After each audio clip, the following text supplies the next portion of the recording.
Welcome, wrestling family. You've just entered Prime Wrestling Report, the home of non-stop WWE content. Subscribe now and let's body slam into the latest stories. The crowd didn't even have time to breathe. The moment that familiar heartbeat echoed through the arena, everything inside the WWE Universe froze. The lights went out. The Titantron flickered with static. For a second, fans thought it was another tease, another mind game from Paul Heyman's new faction, The Vision.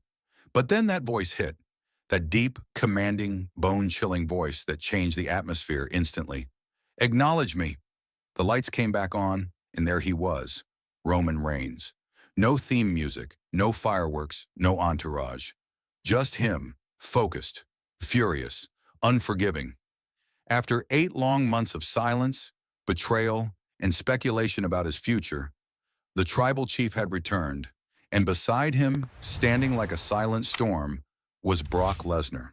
The crowd erupted into chaos, a mixture of disbelief and raw emotion. For years, these two had destroyed each other, but tonight they stood united. The Vision's reign of arrogance.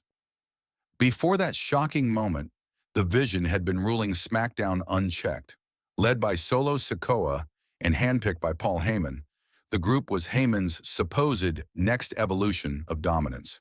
Alongside Solo stood Carmelo Hayes, Bron Breakker, and a last-minute addition, Austin Theory. Heyman strutted around each week declaring that the Bloodline era was dead.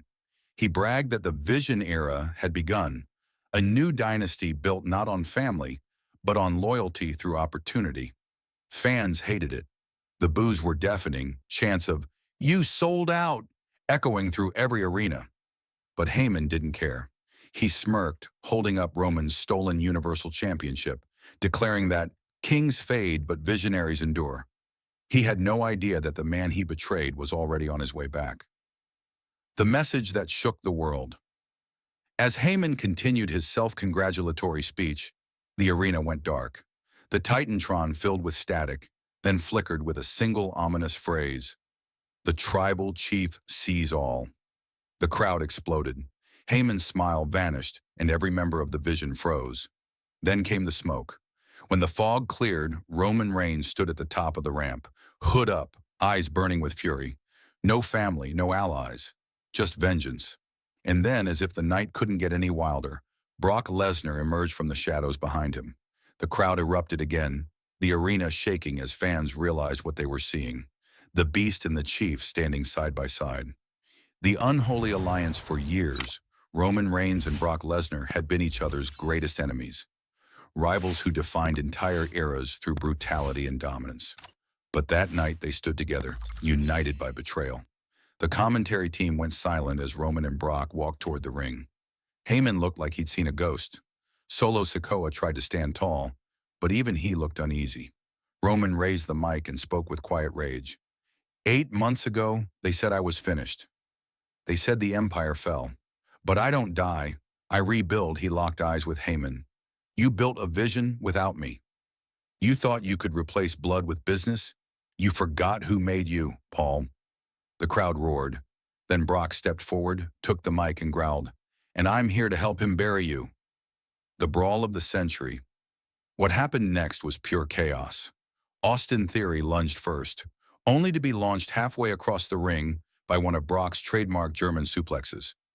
Carmelo Hayes tried to retreat, but Roman caught him mid-sprint and flattened him with a Superman punch that sent him flying through the ropes.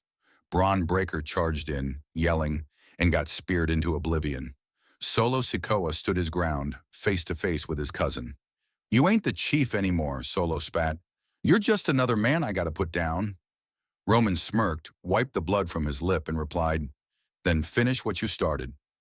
The two collided like thunder and lightning, fists flying, every strike echoing through the arena. The crowd chanted, "Holy shot-to-chat," as the war raged on, but in the end it was Brock who sealed it. Solo got too close to the ropes, and Brock ripped him out of the ring, hoisting him up for a devastating F5 through the announcer's table. The fall of the Vision. By the time officials stormed the ring, it looked like a battlefield. Broken tables, shattered barricades, bodies sprawled everywhere. Heyman crouched in a corner, clutching the Universal Championship to his chest. Roman approached slowly, breathing heavily. He knelt beside Heyman, lifted the title and whispered, "This doesn't belong to your vision. It belongs to me." The crowd erupted as Roman raised the belt high for the first time in months. Beside him, Brock tore down the Vision banner and threw it aside. Before leaving, Roman dropped the belt over Heyman's chest and turned toward the stage. "Next week," he said coldly, "we finish this. Because this is my island, and on my island, there's only one king." The screen faded to black, but everyone knew this was only the beginning. The backstage fallout. When the cameras stopped rolling, chaos continued backstage. Reports emerged that Heyman was taken out on a stretcher, clutching his ribs and muttering about betrayal. Solo Sikoa suffered a concussion from the table spot. Bron Breakker stormed out of the building in rage, shouting that Roman had ended everything. Meanwhile, Roman and Brock were seen leaving together side by side, not as enemies, but as an unstoppable force. For the first time in years, they weren't fighting each other. They were fighting everyone else. The secret alliance weeks later, sources inside WWE revealed the truth. Roman and Brock's alliance wasn't spontaneous. It had been forming in secret for months. The two reportedly met at the Performance Center, away from cameras. Roman had heard rumors that Heyman was building a new faction behind his back. According to insiders, Roman told Brock, "If Paul's building something new, we'll tear it down together." Brock agreed, but with one condition. "When it's over, we finish it, you and me." No titles, no talk, just blood. Roman accepted. The alliance was born not out of friendship, but out of vengeance, and mutual respect between two warriors who had once tried to destroy each other. The legacy of power backstage reports later confirmed that WWE was planning a massive continuation. Roman and Brock versus a reborn Vision, led by Heyman and Jacob Fatu. In an interview, Heyman said coldly, "Every empire falls eventually, but the Vision adapts." Meanwhile, Roman posted a black and white photo of him and Brock shaking hands with the caption, "Enemies by history, allies by purpose." The meaning behind the mayhem.